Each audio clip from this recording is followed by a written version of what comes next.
नमस्कार विद्यार्थी मित्रांनो, आपण इयत्ता 5वीच्या शिष्यवृत्ती मराठी विषयातला वचन याच्यातला पहिला भाग बघितला होता। त्याच्यामध्ये आपण एक वचन आणि अनेक वचन याचा विचार केला होता। आता एक वचन आणि अनेक वचन यामधला आपण दुसरा भाग आज बघणार आहोत। त्यामध्ये आपण बघणार आहोत एक वचनामध्ये यामध्ये आपल्याला आता लिंगाचा पण विचार करायचा आहे।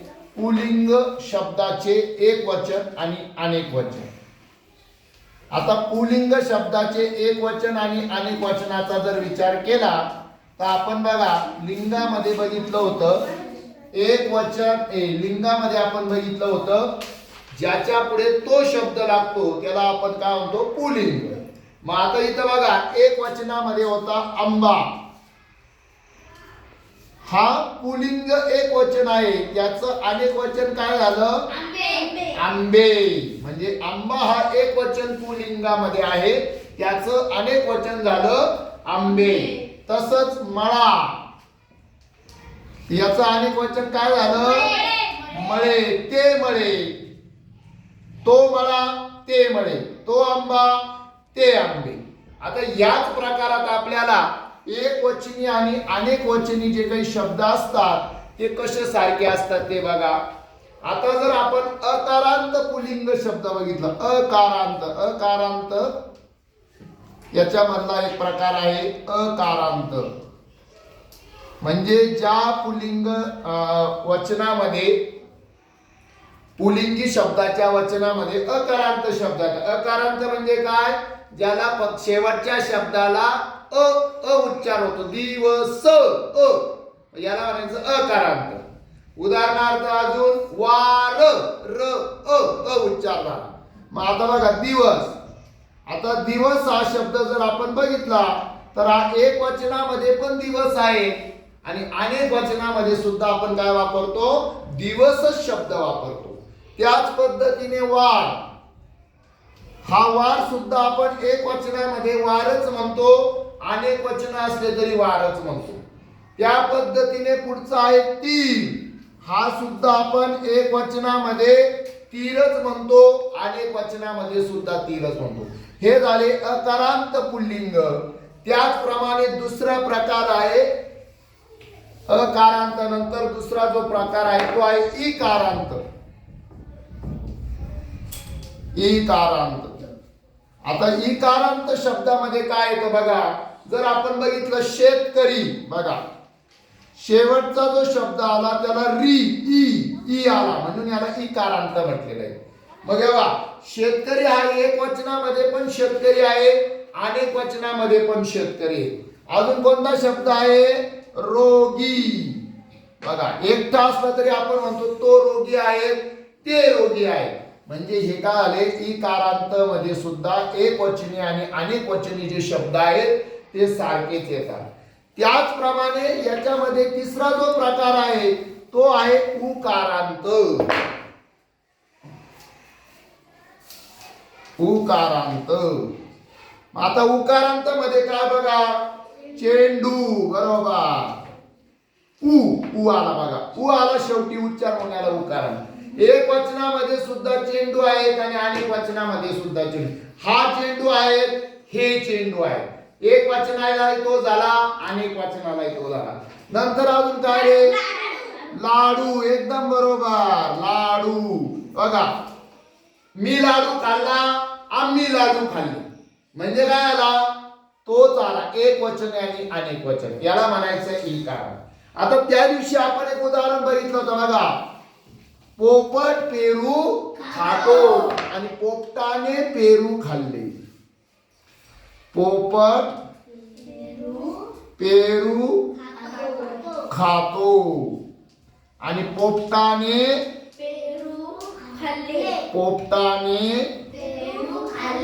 पेरू खाल्ले। आता बघा या प्रकारामध्ये हा सुद्धा जो आहे, या प्रकारामध्ये सुद्धा आपल्याला पेरू हा शब्द जरी दोन्ही ठिकाणी सारखा आहे पण हा एक वचनी आणि वचनी कशावरून कळाला आपल्याला क्रियापदावरून। म्हणजे ज्या नामाचे अनेक वचनामध्ये काय बदल झाला हे ज्यावेळेस आपल्याला क्रियापदावरून कळत असतं. म्हणजे खातो म्हणजे एक पेरू खाल्ला, खाल्ले म्हणजे अनेक पेरू खाल्ले. हा झाला पुल्लिंगामधला. त्याच प्रकारे पुढचा जो प्रकार आहे तो आहे स्त्रीलिंग. आता स्त्रीलिंगामध्ये सुद्धा काय असतं बघा, एक वचन आणि अनेक वचनाचे शब्द बघा. तार, ती तार.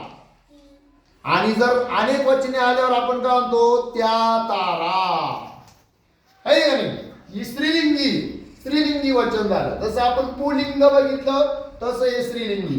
ती तार, त्या तारा. अजून काय रे? घार, धार, धार. आणि ती धार, त्या धारा. बरोबर. म्हणजे काय आलं, हे स्त्रीलिंगी एक वचन, स्त्रीलिंगी अनेक वचन. आता जसं आपण पुल्लिंगामध्ये अकारांत इकारांत बघितलं तसं स्त्रीलिंगामध्ये सुद्धा आहे बघा. स्त्रीलिंगामध्ये आकारांत. आकारांत म्हणजे काय रे, ज्याच्या शेवटी आ येईल असा. बघा, शाळा. आता ती शाळा स्त्रीलिंगी आहे एक वचन. आणि अनेक असल्यावर आपण काय म्हणतो, त्या शाळा. म्हणून याला आकारांत म्हणला. ती शाळा, त्या शाळा. अजून काय आलं रे, घंटा. बरोबर. ती घंटा, त्या घंटा. सारखे शब्द आले एक वचनाला पण अनेक. याला म्हणायचं अकारांत. पुढचा जो प्रकार येतो स्त्रीलिंगी मधला तो येतो इकारांत. इकारांत बघा, याच्यामध्ये जर आपण बघितलं तर व्यक्ती, ती व्यक्ती. ई आला बघा, ई. दुसरा ई आला वेलांटीचा म्हणून याला ई म्हटलेला. दीर्घ, दीर्घ ई म्हणून व्यक्ती एक, त्या व्यक्ती अनेक. त्याचप्रमाणे अजून काय येतं, युवती. बघा, एकटी असली तर युवती, ती युवती, त्या युवती. म्हणजे काय आलं, एक वचनी आणि अनेक वचनामध्ये इकारांतामध्ये हे सारखे आहे. आणि शेवटचा जो आहे स्त्रीलिंगामधला तो आहे उकारांत. एकदम बरोबर. उकारांत म्हणजे ज्याचा शेवटी दीर्घ उचा उच्चार होईल. उकारांताचे कोणता शब्द आहे, वधू. बघा, दुसरा उकार आला ऊ, दीर्घ ऊ. मग एकटी असली तरी वधू, ती वधू. आणि अनेक जमा झाले असले तरी त्या वधू. म्हणजे काय आला, एक वचनामध्ये तो पण, अनेक वचनामध्ये तो. वस्तू, ती वस्तू, त्या वस्तू. एक वचनात पण तेच, अनेक वचन. अशा पद्धतीने स्त्रीलिंगामध्ये सुद्धा हे तीन प्रकार पडतात. आणि यामध्ये सुद्धा बघा, जसं आपण बघितलं होतं पुल्लिंगामध्ये की क्रियापदावरून ठरतं, तसं इथं पण बघा. उदाहरणार्थ संगीत महोत्सवात, संगीत महोत्सवात,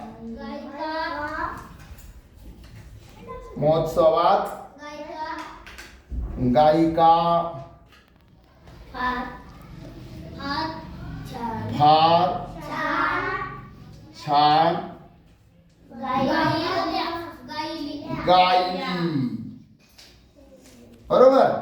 आणि हेच वाक्य घेऊ आपण, संगीत महोत्सवात गायिका फार छान गायल्या. हेच वाक्य ठेवू आपण. बघा, मग आता इथं काय आलं, संगीत महोत्सवात गायिका. आता गायिका काय आलं, गायली. याच्यावरून काय आलं, स्त्रीलिंगामधलं बघतोय आपण. जसं पोपटाने पेरू काढला तो पुल्लिंगामधला, हा स्त्रीलिंग. गायली, एकटी गायिका आहे. गायल्या म्हणल्यावर काय झाल्या, अनेक गाय. म्हणजे हे सुद्धा या स्त्रीलिंगामध्ये या क्रियापदावरून ठरतो की हे एक वचनी आहे की अनेक वचनी आहे. आता याच्यात आपण आता थोडा शेवटचा मुद्दा राहिला बघा. एखादा नाम जर स्वतंत्र आला, स्वतंत्र म्हणजे काय, जसं आम्ही प्रतिज्ञा घेतो, याच्यामध्ये प्रतिज्ञा वाक्यात आलं पण प्रतिज्ञा शब्द स्वतंत्र आला.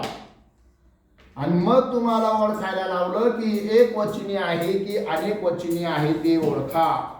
जर एखादे नाम वाक्यात न येता ते जर स्वतंत्र आले तर त्याचे वचन ओळखताना एक वचनी का अनेक वचन हे सारखे होत असेल तर त्याला म्हणतात उभयवचनी. उभयवचनी म्हणजे काय रे, एक वचनात बघा, मी प्रतिज्ञा घेतली, आम्ही प्रतिज्ञा घेतली. म्हणजे काय आलं, मी साठी सुद्धा प्रतिज्ञा आलं आणि आम्ही साठी सुद्धा काय आलं, प्रतिज्ञा आलं. म्हणून याला म्हणायचं उभयवचनी वचन. बरोबर आहे.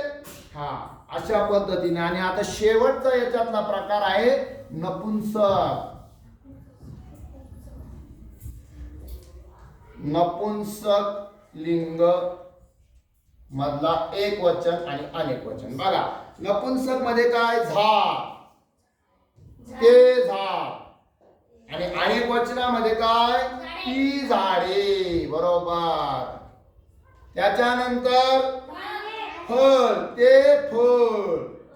अनेक वचने असल्यावर ती फळे. बरोबर आहे की नाही. हा, हे झालं. म्हणजे सुरुवातीचं असतं ते नपुंसक. आपण लिंगात बघितलेलं आहे, नपुंसक म्हणजे ते लावतो, ते झाड एक वचनी, पण ती झाडे अनेक वचनी, ते फळ एक वचनी, ती फळे अनेक वचनी. आणि यामध्ये बघा, जर आदरणीय व्यक्ती असतील, आदरणीय म्हणजे ज्यांना आपण मान देतो, त्यांच्या पुढे ते जे असतात ते आदरार्थी बहुवचन असतं. उदाहरणार्थ बघा, संत ज्ञानेश्वर. आता आपण संत ज्ञानेश्वरांचा वापर करताना आता ज्ञानेश्वर हे ज्यावेळेस म्हणतो आपण, ते संत ज्ञानेश्वर. नपुंसक मध्ये आले ते शब्द, पण ते वापरलं म्हणजे इथं कोणता प्रकार झाला, हा आदरार्थी बहुवचन. बहुवचन. बघा, आदरार्थी दिलं आपण यांना, म्हणजे आदराचं स्थान दिलेलं आहे. म्हणून याला म्हणतात आदरार्थी बहुवचन किंवा आदरार्थी अनेक वचन. संत, ते संत ज्ञानेश्वर, ते समर्थ रामदास. बरोबर आहे की नाही. ते संभाजी महाराज, ते शिवाजी महाराज. हे जरी पुलिंगी शब्द आहेत, शिवाजी पुलिंगी त्याचं, पण आपण ते वापरलं म्हणजे ज्यांना आदरार्थी बहुवचन किंवा आदरार्थी एकवचन.